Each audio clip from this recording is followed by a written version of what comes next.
গত ভিডিওতে আমরা আমাদের রিকোয়েস্ট হ্যান্ডেলিং এর জন্য একটা এপিআই কে তৈরি করছিলাম। ধরতে গেলে একটা এপিআই অবজেক্ট কে তৈরি করছিলাম অ্যাক্সিওস এর মাধ্যমে, যেটা আমাদের বারবার ব্যাকএন্ডের ইউআরএল লেখা থেকে একটু রিলিফ দিবে, বারবার ওই সকল ভুল করা থেকে আমাদেরকে জাস্ট দূরে রাখবে এবং আমাদের কাজটা একটু ইজিয়ার করে দিবে। এবং এখন থেকে আমরা আসলে এই এপিআই অবজেক্টটাকেই ব্যবহার করব।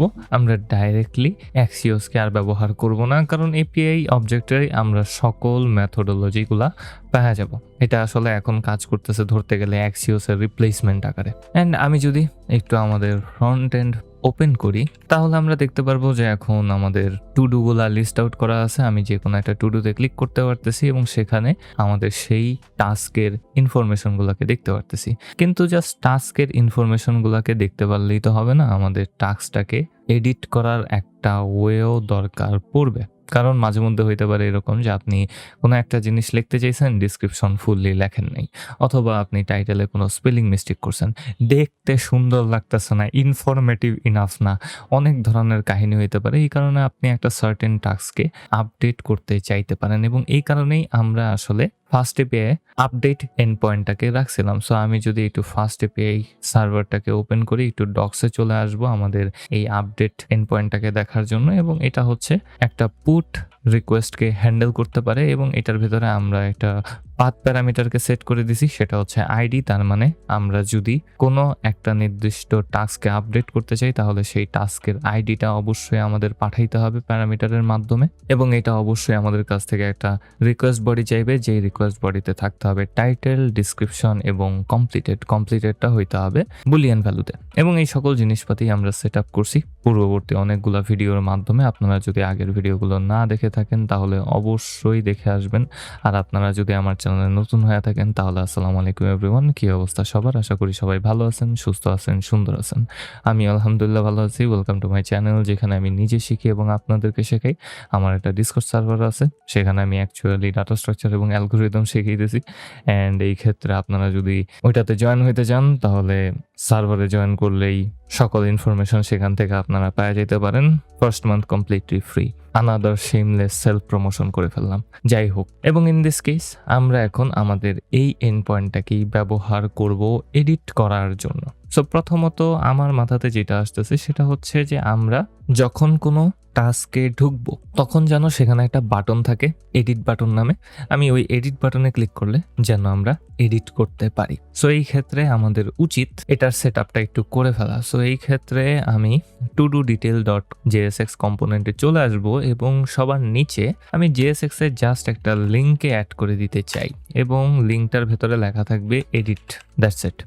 এবং এখন সমস্যাটা হচ্ছে যে লিঙ্কটা কোথায় হবে? আমরা কি নতুন আরেকটা কম্পোনেন্ট তৈরি করে ফেলবো যেটা আমাদের এই টুডুটাকে আপডেট করার জন্য ব্যবহৃত হবে এবং সেটাকে আমি একটা পেজ আকারে সেট করে দিব, অ্যান্ড দেন ফাইনালি ওই পেজে গিয়ে এডিট করে সেভে প্রেস করলে আমাদের টুডুটা আপডেট হয়ে গেল অ্যান্ড আমরা আমাদের কাজে আগায় যেতে পারলাম। এখন সেটা করতে গেলে আমাদের নতুন একটা কম্পোনেন্ট তৈরি করতে হবে এবং কম্পোনেন্টের ভেতরে exactly same to same Tudu ফর্মের মতো সেট আপ করতে হবে, কারণ টুডু ফর্মেও আমরা আসলে টাইটেল, ডিসক্রিপশন এবং কমপ্লিটেড ইনপুট ফিল্ডকে রাখছি নতুন একটা টুডু তৈরি করার জন্য। পুরাতন একটা টুডুকে আপডেট করার জন্য কিন্তু এক্স্যাক্টলি সেম টু সেম জিনিসগুলোর দরকার পড়ে ভাই, ডিফারেন্ট কোনো কিছুর দরকার পড়ে না।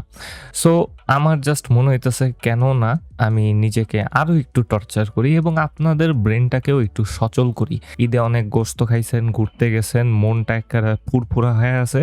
এখন ঈদের ওই স্লপগুলা মস্তিষ্ক থেকে বের করতে হবে, ওই সকল জিনিসগুলা যেগুলো আপনাদের মনকে খুশি করে। নো, আপনি একজন প্রোগ্রামার, আপনার মেইন উদ্দেশ্য হবে সবসময় গোমরামুখ থাকা। এটা হচ্ছে আপনার প্রথম উদ্দেশ্য। মাথার ভেতরে থাকবে শুধু লজিক। হ্যাপিনেস ওইটা আবার কি? আমি এই জায়গায় অন্য আরেকটা জোক বলতে নিয়েছিলাম, হ্যাপিনেস না অন্য কোনো একটা কিছুর সাথে মেলানো যায় ওটা দিয়ে, কিন্তু পরে দিয়ে ভাবলাম যে জোকটা মারলে মেবি ভিডিওর লগে যাইবো না, থাক। জোকটা যদি শুনতে চান তাহলে সার্ভারে জয়েন করেন। অ্যান্ড এই ক্ষেত্রে আমি জাস্ট আমাদের এই টুডু ফর্মটাকেই একটু ম্যানিপুলেট করব যেন আমরা এটাকে একই সাথে আপডেট এবং নতুন টুডু তৈরি করার জন্য ব্যবহার করতে পারি। তো এই ক্ষেত্রে আমাদের অ্যাপ্রোচটা কি হইতে পারে? তো প্রথমত আমাদের নতুন একটা পেজ তৈরি করতে হবে এবং সেই পেজটা আমি এখানে পাথ আকারে সেট করে দিতে চাই। আমি আমাদের এই টু ডু ফর্মের পার্টটাকে এখান থেকে কপি করে নিব এবং নিচে পেস্ট করে দিলাম এবং পেস্ট করে দেওয়ার পর এখন আমরা এই পাথটাকে একটু ম্যানিপুলেট করতে পারি। প্রথমত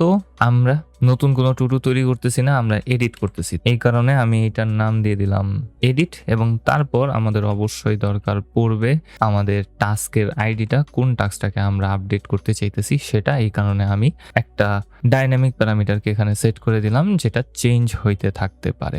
অ্যান্ড আমরা যদি এখন আমাদের টু ডু ডিটেলসে আসি এবং লিঙ্কের ভেতরে টু অ্যাট্রিবিউটে পাথটাকে সেট করে দেই এডিট স্ল্যাশ আমাদের আইডিটা দরকার পড়বে। আমরা টু ডু ডিটেলসে যেহেতু ফুল টু ডুটাকেই পাওয়া যাইতেছি সেহেতু আমরা টু ডু ডট আইডিটাকে এখানে পাথ প্যারামিটার আকারে সেট করে দিতে পারি। সো টু ডু ডট আইডিটাকে এখানে সেট করে দিলাম। অ্যান্ড এখন যদি আমি একটু ব্রাউজারে চলে আসি তাহলে দেখবো এটা রিলোড হইতেছে না, কারণ আমি খুব সম্ভবত লিঙ্ক কম্পোনেন্টটাকে ইম্পোর্ট করি নাই রিঅ্যাক্ট রাউটার থেকে। সো লিঙ্কটাকে এখানে ইম্পোর্ট করে নিব, লিঙ্কটাকে ইম্পোর্ট করে নিলাম। অ্যান্ড করে নেওয়ার পর আমি যদি দেখি তাহলে দেখবো এখন ঠিকঠাকভাবে রিলোড হয়েছে এবং সবকিছু রেন্ডার হইতেছে। এডিটে ক্লিক করলে আমরা খুব সুন্দরভাবে এখন আমাদের নিউ টু ডু কম্পোনেন্টটাকে এখানে রেন্ডার হইতে দেখতে পারতেছি। এবং আরেকটা জিনিস আমি এখানে দেখতে পারতেছি যে আমাদের ডাইনামিক পাথে টু ডু ডট আইডিটা লেখা আছে। সো এই ক্ষেত্রে যেটা হয়েছে সেটা হচ্ছে যে ভাই আমি এটাকে কোনো এক্সপ্রেশনের ভেতরে ঢুকায় দেই নাই,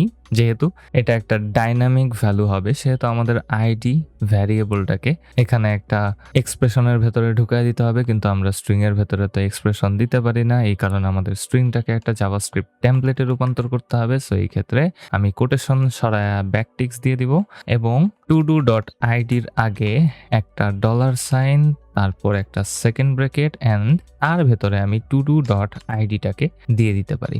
এবং এখন যদি লক্ষ্য করি তাহলে দেখতে পারবো যে এখানে তাও একটা জিনিস কমতি রয়ে গেছে, সেটা হচ্ছে যে আমি ব্যাকটিককে কোনো এক্সপ্রেশন ছাড়া দিতে পারি না। এবং এখন সবকিছু ঠিকঠাকভাবে কাজ করার কথা। এখানে আমি যেহেতু একটা জাভাস্ক্রিপ্ট টেমপ্লেটকে ব্যবহার করতেছি সেহেতু আমাদের অবশ্যই একটা এক্সপ্রেশন দিতে হবে। তারপর আমরা সেই টেমপ্লেটের ভেতরে আমাদের টু ডু অবজেক্টের আইডিটাকে দিয়ে দিতে পারি। এবং এখন যদি আসি রিলোড করি তাহলে এটা কোনোভাবেই ফিক্স হবে না, কারণ আমার ফেরত যা তারপর এডিটে ক্লিক করতে হবে। এবং এখন আসলে দেখতে পারবো যে ইউআরএল এ খুব সুন্দরভাবে edit/15 চলে আসছে। 15টা হচ্ছে আমাদের ওই টু ডু আইটেমের আইডি। এবং এখন আসে নতুন ঝামেলাগুলো। প্রথমত আমরা যেই টু ডুটাকে এডিট করতে চাইতেছি ওইটার টাইটেল অলরেডি দেওয়া আছে, কিন্তু আমরা যেহেতু আমাদের টু ডু ফর্মটাকেই এখানে এডিট করার সময় রেন্ডার করতেছি সেহেতু এখানে টাইটেলটা আগে থেকে ফিল করা নাই। আমাদের উচিত যে টাইটেলটা আছে সেটাকেই যেন আমরা এডিট করতে পারি, কিন্তু এই ক্ষেত্রে আমরা সেটা করতে পারতেছি না। ইভেন আমরা জানিও না যে আমাদের টাইটেলটা কি ছিল।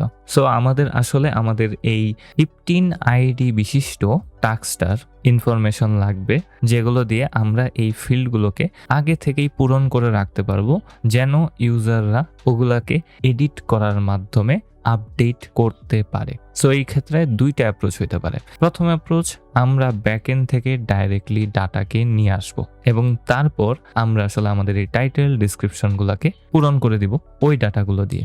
অথবা যেহেতু আমাদের কাছে অলরেডি আমাদের অ্যাপটা রেন্ডার হওয়ার সময় প্রত্যেকটা টু ডুর সকল ইনফরমেশন আছে সেহেতু আমাদের এই এক্সট্রা কাজটা করার দরকার পড়ে না, যেহেতু আমরা ঠিক সেম টু সেম ওয়েতেই লিটারালি 2 ভিডিও আগে আমাদের টু ডু ডিটেলসটাকে তৈরি করছিলাম। আমাদের এই লিঙ্ক কম্পোনেন্টে একটা স্টেট প্রপার্টি পাস করার মাধ্যমে আমরা এখানে এই স্টেট প্রপার্টিটার মাধ্যমে আমাদের আইটেম পুরোটাকে পাঠিয়ে দিছিলাম, যেটা টু ডু ডিটেলস কম্পোনেন্টে যা আমরা ইউজ লোকেশন হুকের মাধ্যমে এক্সট্রাক্ট করে নিয়ে এসে তারপর রেন্ডার করছিলাম। আমরা সেম মেথডের মাধ্যমেই অ্যাকচুয়ালি লিঙ্ক ট্যাগের থ্রুতে আমাদের টু ডু ফর্মেও আমাদের আইটেম ইনফরমেশনটাকে পাঠিয়ে দিতে পারি, রাইট? তারপর আমরা আমাদের সেই টু ডু ফর্মে চেক করতে পারি যে কোনো ধরনের আইটেম ইনফরমেশন আসছে কিনা।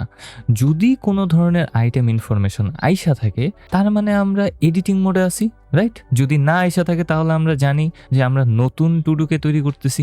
আপনারা বুঝতে পারতেছেন যে জাস্ট একটা সিম্পল প্রসেসের মাধ্যমেই আমরা আসলে এতগুলা জিনিসকে ডাইরেক্টলি ফিগার আউট করে ফেলতে পারতেছি। আমাদের এক্সটার্নাল তেমন কোনো রিকোয়েস্টিং প্রসেসে যাইতে হইতেছে না। হ্যাঁ, আমরা যখন ব্যাক এন্ডে পুট রিকোয়েস্ট পাঠাবো তখন আমাদের এক্সটার্নাল রিকোয়েস্ট পাঠাইতে হবে, কিন্তু ফর নাও আমাদের এডিটিং করার জন্য কোনোভাবেই আমরা ব্যাকএন্ড থেকে ডাটা নিয়ে আসতেছি না। সো একটা কাজ থাইমা গেল, আমাদের কাছে যে রিসোর্সেস আছে সেগুলোকেই আমরা ডাইরেক্টলি ব্যবহার করতেছি। সো এই ক্ষেত্রে আমি টু ডু ডিটেলসে লিঙ্ক ট্যাগের মাধ্যমেই এখন স্টেট প্রপার্টিটাকে সেট করে দিতে পারি। এটা হবে একটা জাভাস্ক্রিপ্ট এক্সপ্রেশন এবং এইটার ভেতরে আমি আইটেমগুলোকে পাঠিয়ে দিতে পারি, যেটা হবে আমাদের টু ডুটা। এবং এখন আমরা এক্স্যাক্টলি সেম টু সেম ওয়েতে যেভাবে আমরা টু ডু ডিটেলসে আমাদের টু ডু অবজেক্টটাকে এক্সট্রাক্ট করছিলাম, সেম টু সেম ওয়েতেই এখন টু ডু ফর্মে সেই কাজটাকে করে ফেলতে পারি। সো আমি জাস্ট এই দুইটা লাইনকে এখান থেকে কপি করে নিব এবং টু ডু ফর্মে এই দুইটা লাইনকে জাস্ট পেস্ট করে দিব সবার উপরে। এবং এই ক্ষেত্রে আমাদের ইউজ লোকেশন হুকটাকে ইম্পোর্ট করে নিয়ে আসতে হবে। আমি রিঅ্যাক্ট রাউটার থেকে ইউজ লোকেশন হুকটাকে এখানে ইম্পোর্ট করে নিয়ে আসব এবং তারপর আমি এখানে চেক করতেছি যে আমাদের লোকেশন অবজেক্টে কোনো স্টেট প্রপার্টি আছে কিনা। যদি থাকে তাহলে সেখান থেকে আইটেমটাকে এক্সট্রাক্ট করতেছি, কিন্তু আমি পাঠাইছি টু ডু আকারে। সো এখানে আমি টু ডুটাকে এক্সট্রাক্ট করে নিলাম এবং সেটাকে আমি টু ডু অবজেক্টের ভেতরে স্টোর করে নিলাম এবং আমি একটু লক করে দেওয়ার মাধ্যমে চেক করব যে সবকিছু ঠিকঠাকভাবে এখানে আসতেছে কিনা। তো ব্রাউজারে চলে আসব, একটু রিলোড করব, এডিট বাটনে ক্লিক করব এবং ইন্সপেক্ট টুলে এসে কনসোলটাকে ওপেন করে দেখার চেষ্টা করব ঠিকঠাক আছে কিনা। এবং হ্যাঁ, আমরা এখন টু ডু অবজেক্টের সকল ইনফরমেশনকে এখানে পাওয়া যাইতেছি। এবং যদি আমরা আরেকবার হোম পেজে ফেরত আসি এবং সেখান থেকে নিউ টু ডু তৈরি করতে চাই, তাহলেও কিন্তু আমরা এক্স্যাক্টলি আমাদের ওই টু ডু ফর্ম কম্পোনেন্টটাকে এখানে রেন্ডার করবো। এবং এখন যদি আমি কনসোলে চেক করি তাহলে দেখব যে এখানে লগ হইতেছে আনডিফাইন্ড। তার মানে যদি আমরা কোনো একটা টু ডুকে এডিট করতে চাই তাহলে আমরা একটা টু ডু অবজেক্টকে পাবো, আর যদি এডিট না করতে চাই তাহলে আনডিফাইন্ডকে পাবো। এবং এই জিনিসটাকে আমরা ব্যবহার করতে পারি আমাদের এই টু ডু ফর্মটাকে একই সাথে দুইটা কাজে ব্যবহার করার জন্য। আমরা চেক করতে পারি টু ডু আছে কি নাই এবং একটা ভ্যারিয়েবলের ভেতরে আমরা সেই ভ্যালুটাকে স্টোর করে রাখতে পারি, যেটা আসলে আমাদের এই টু ডু ফর্মকে বলবে যে তুই এডিটিং মোডে আসোস কি নাই। সো এটাকে বলা হয় আসলে মোড টগলার। এবং এটা করার সিস্টেমটা খুবই সিম্পল এবং সাথে সাথে একটু মেজাজ খারাপ হইতে পারে আপনাদের শুরুতে বুঝতে। সো এই ক্ষেত্রে আমি যেটা করব সেটা হবে আমি একটা নতুন ভ্যারিয়েবলকে নিব, যেটার নাম দিব আমি is edit is equals to আমি দুইটা নট অপারেটরকে ব্যবহার করব এবং তারপর এখানে আমাদের টু ডু অবজেক্টটাকে জাস্ট লিখে দিব। এখন আপনারা যদি অনেকদিন ধরে রিঅ্যাক্টে কাজ করে থাকেন তাহলে আপনারা জানেন এখানে কি হইতেছে, কিন্তু যদি না করে থাকেন অথবা জীবনে প্রথমবার এটা দেখে থাকেন তাহলে একটু এক্সপ্লেন করা উচিত।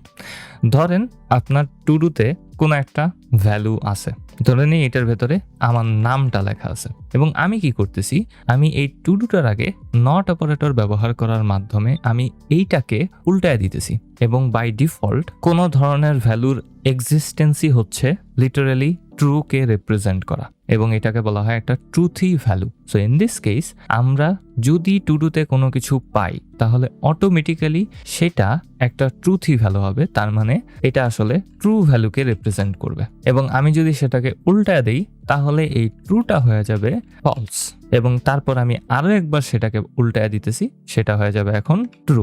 সো এই ক্ষেত্রে আসলে এই সিম্পল টেকনিকটার মাধ্যমে আমরা আমাদের এই যে ভ্যালুটা আছে এটাকে ডাইরেক্টলি বুলিয়ানে রূপান্তর করতে পারতেছি। তো আপনার কাছে যদি কোনো ট্রুথি ভ্যালু থাকে তাহলে এটা কনভার্ট হয়ে ডাইরেক্টলি একটা ট্রু বুলিয়ান ভ্যালুতে রূপান্তরিত হয়ে যাবে। যদি আপনার কাছে ফলসি ভ্যালু থাকে তাহলে এটা ডাইরেক্টলি ফলস বুলিয়ান ভ্যালুতে রূপান্তরিত হয়ে যাবে। এখন ধরেন আমি এখানে ফলসি বলতে কি বুঝাইতেছি, ফলসি ভ্যালু হচ্ছে যেগুলো আসলে ফলস না হইলেও আসলে ফলসকে রিপ্রেজেন্ট করে, যেমন নাল ভ্যালু, তারপর একটা এমটি অ্যারে, তারপর একটা এমটি স্ট্রিং, আনডিফাইন্ড, আরো বিভিন্ন ধরনের ভ্যালু। এক কথায় ভ্যালু না থাকাকে আসলে বলা হয় একটা ফলসি ভ্যালু। ধরেন যদি আপনার এই টু ডু অবজেক্টটা আনডিফাইন্ড হয় তাহলে এটা আসলে একটা ফলসি ভ্যালুকে রিপ্রেজেন্ট করবে। সো এখানে আমি ফলসি লিখে দিলাম এবং এই ফলসি ভ্যালুগুলো আমরা কি করতেছি, জাস্ট উল্টায় দিতেছি। তার মানে এই ফলসি ভ্যালুটা চেঞ্জ হয়ে ট্রু হয়ে যাবে এবং তারপর আমি আরো একবার নট অপারেটরের মাধ্যমে উল্টায় দিতেছি, তার মানে এই ট্রুটা হয়ে যাবে ফলস। সো আশা করি আপনারা এই জিনিসটা বুঝতে পারছেন যে এই প্রসেসের মাধ্যমে আমি আসলে কি করতেছি। যেহেতু ইজ এডিট একটা ট্রু অথবা ফলস ভ্যালুকে রাখবে, কারণ এটা রিপ্রেজেন্ট করতেছে যে আমরা এডিটিং মোডে আসি কি নাই। সেহেতু আমাদের কাছে যদি কোনো ভ্যালু থাকে তাহলে সেটা আমরা খুব সুন্দরভাবে ট্রুতে রূপান্তর করে ফেলতে পারতেছি। আর যদি আনডিফাইন্ড ভ্যালু থাকে আমাদের টু ডুতে, তাহলে সেটা অটোমেটিক্যালি ফলসে রূপান্তরিত হয়ে যাইতেছে এবং এইটাই আমরা এখন ব্যবহার করতে পারি আমাদের পুরো কম্পোনেন্টটাকে কন্ট্রোল করার জন্য। সো এই ক্ষেত্রে যদি আমরা এডিটিং মোডে থাকি তাহলে ইজ এডিট ট্রু হয়ে যাবে এবং সাথে সাথে আমরা টু ডু অবজেক্টে কিছু ভ্যালু পাবো এবং আমাদের উচিত যে টু ডু অবজেক্টে যদি কোনো ভ্যালুস থাকে তাহলে সেগুলো যেন আমাদের ইনপুট ফিল্ডগুলোকে আগে থেকেই পূরণ করে রাখে। সো এই ক্ষেত্রে আমি প্রত্যেকটা ইনপুট ফিল্ডকে এখানে ব্যবহার করতে চাইতেছি এবং এখানে আমি ডিফল্ট ভ্যালু নামক একটা নতুন অ্যাট্রিবিউটকে ব্যবহার করব। আপনারা চাইলে এখানে ভ্যালু অ্যাট্রিবিউটকে ব্যবহার করতে পারেন, কিন্তু আমি এখানে ডিফল্ট ভ্যালুকে ব্যবহার করতেছি কারণ এটা দেখতে সুন্দর দেখা যায়, দুইটা অলমোস্ট সেম টু সেম কাজ করে, ডিফারেন্ট তেমন কোনো কিছু নেই। আপনারা একটু খুঁজেই দেখতে পারেন যে ভ্যালু অ্যাট্রিবিউট এবং ডিফল্ট ভ্যালু অ্যাট্রিবিউটের ভেতরে পার্থক্যটা কি। আপনাদের জন্য টাস্ক দিয়ে দিলাম এবং তো এই ক্ষেত্রে আমি জাস্ট এখানে টু ডু অবজেক্ট আছে কিনা চেক করব। যদি থাকে তাহলে আমি টাইটেল ইনপুট ফিল্ডের জন্য সেটা ডিফল্ট ভ্যালু সেট করে দেবো টাইটেলে। তারপর নিচে ডিসক্রিপশন আছে, সেম টু সেম জিনিসটাই, ডিফল্ট ভ্যালু অ্যাট্রিবিউট একটা এক্সপ্রেশন, সেটার ভেতরে আমি চেক করব টু ডু অবজেক্ট আছে কিনা। যদি থাকে তাহলে আমি ডেসক্রিপশনটা এখানে দিয়ে দিতে পারি। সো ডেসক্রিপশনটা দ্বারা এটাকে ফিল করে দিলাম অ্যান্ড দেন এখানে কমপ্লিটেডকে আমি দেখতে পারতেছি এবং এখানে আমি ডিফল্ট ভ্যালু এর বদলে ডিফল্ট চেকড অ্যাট্রিবিউটটাকে ব্যবহার করব, কারণ এটা একটা চেক বক্স ইনপুট ফিল্ড এবং এটার ভেতরে সেম টু সেম ওয়েতেই আমি টু ডু অবজেক্ট আছে কিনা চেক করব এবং তারপর যদি থাকে তাহলে আমি এটাকে কমপ্লিটেড অ্যাট্রিবিউট দিয়ে ফিল করে দিতে পারি। এবং এটা একটা বেস্ট প্র্যাকটিস যে যদি টু ডু না থাকে তাহলে কি হবে সেটাও বলে দেওয়া। তো এই ক্ষেত্রে যদি টু ডু থাকে তাহলে তো টাইটেল দিয়ে এটা ফিল হবেই, আর যদি না থাকে এটা আমরা একটা অর অপারেটরের মাধ্যমে বলে দিতে পারি যে যদি না থাকে তাহলে ডিফল্ট ভ্যালু হবে এমটি। তো এই ক্ষেত্রে আমি একটা অর অপারেটরের মাধ্যমে প্রত্যেকটা ইনপুট ফিল্ডের জন্য জাস্ট ডিফল্ট ভ্যালুতে একটা এমটি স্ট্রিংকে সেট করে দিব। অ্যান্ড এখন যদি আমি একটু ব্রাউজারে আসি, আসার পর আমি একটু ফেরত যাই, কোনো একটা টুডুতে ঢুকি, এডিটে ক্লিক করি, তাহলে দেখতে পারবো যে আমাদের সেই ইনপুট ফিল্ডগুলো আগে থেকেই পূরণ হয়ে আছে এবং আমার একটা ডিসক্রিপশন সহ ইনপুট ফিল্ড দেখা উচিত। ডিসক্রিপশন যে কোনটাতে দিছিলাম ওটাই তো মনে পড়তেছে না, একটা পায়ে গেছি, ওটার এডিটে ক্লিক করলাম এবং হ্যাঁ ডিসক্রিপশনটা ফিল্ড হয়েছে, টাইটেলটাও সুন্দরভাবে ফিল্ড হয়েছে, কমপ্লিটেডটা ফলস অবস্থাতেই আছে। অ্যান্ড আমরা এরপরে আমাদের কাজগুলোকে পরের ভিডিওতে কন্টিনিউ করব এবং আশা করি আমি আপনাদেরকে এই ভিডিওর মাধ্যমে কিছু ক্রুশাল জিনিসপাতিকে শিখাইতে পারছি। এগুলো আসলে জাস্ট ক্লেভার ওয়েজ যার মাধ্যমে আমরা কম কাজ করে এবং কম কোড লিখে একটা ফাংশনকে ইমপ্লিমেন্ট করতে পারি। যদিও এটা বেস্ট প্র্যাকটিস না, আমি জাস্ট আপনাদের শেখার খাতিরে এই সকল টেকনিকগুলো দেখাইতে চাই। যেমন আজকে আমরা দেখলাম যে কিভাবে ট্রুথি এবং ফলসি ভ্যালুজ থেকে আমরা ডাইরেক্টলি বুলিয়ান ভ্যালু এক্সট্রাক্ট করতে পারি। খুবই সিম্পল, দুইটা নট অপারেটর, তারপর আমাদের সেই ভ্যারিয়েবলটা যেটার ভেতরে ট্রুথি অথবা ফলসি ভ্যালু থাকতে পারে। সো আশা করি আপনারা ঠিকঠাকভাবে বুঝতে পারছেন। যদি ভিডিওটা ভালো লেগে থাকে একটা লাইক করেন, একটা কমেন্ট করেন, একটা সাবস্ক্রাইব করেন, কারণ সাবস্ক্রাইব করলে আমার ভালো লাগে, আমার মনে শান্তি লাগে। পরবর্তী ভিডিওতে আবারও কথা হবে।